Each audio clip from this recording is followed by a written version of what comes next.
À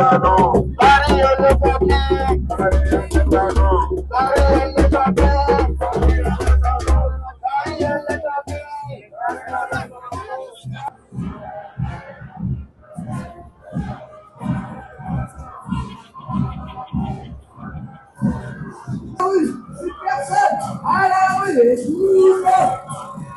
plus personne, et tout le monde, plus personne, et tout le monde, plus personne, tout le monde, plus personne, tout le monde, plus personne.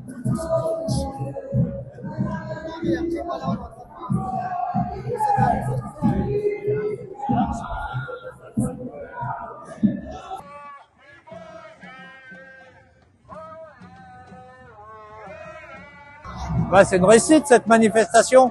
Plusieurs milliers de personnes.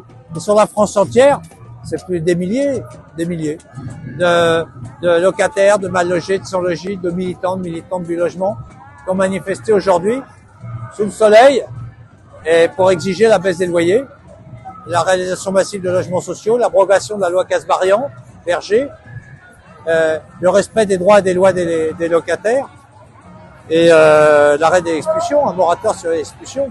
Bien sûr, il y a aussi le respect de la loi Dallot, du droit d'hébergement. En fait, voilà, on est là une nouvelle fois parce que la question du logement est une question absolument essentielle pour la population. C'est la première cause de précarité en France et pourtant rien n'est fait. Rien n'est fait contre, ou alors vraiment si peu. Mais tout est fait en fait pour la rente, pour le capital.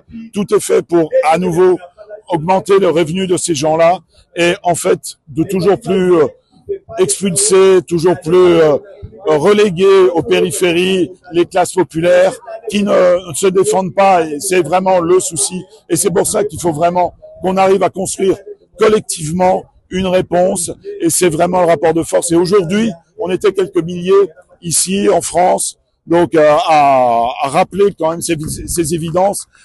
Du coup, nous c'est le COPAF, Collectif pour l'avenir des foyers. On est une association de soutien aux luttes des résidents de foyer. Donc voilà, en ce moment dans les foyers, la situation elle est catastrophique. Il y a énormément de gens qui se font expulser juste parce qu'ils hébergent leurs fils, leurs cousins, leurs neveux, peu importe. Ils se font expulser juste pour ça. Nous, on essaye de les défendre. Je parle aujourd'hui aux solidaires étudiantes. On voudrait particulièrement alerter sur la situation des étudiantes et des étudiants vis-à-vis de leur logement.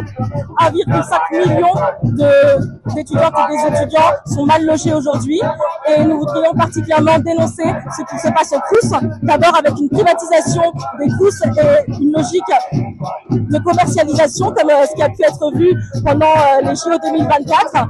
Nous sommes des femmes qui luttent aux côtés des femmes des quartiers populaires pour justement les aider dans leur émancipation sociale. Les femmes elles sont frappées de la précarité et donc elles se retrouvent de ce fait-là dans la rue, souvent avec des enfants. Et c'est le cas de beaucoup de femmes, mamans isolées, c'est-à-dire à se prendre en charge justement la vie de famille avec un travail dans des métiers que nous, on définit féminisés, justement, nettoyage, commerce, aide-soignante, aide à domicile. Donc, tous ces métiers qui sont précaires et qui ne garantissent pas un toit pour toutes et tous.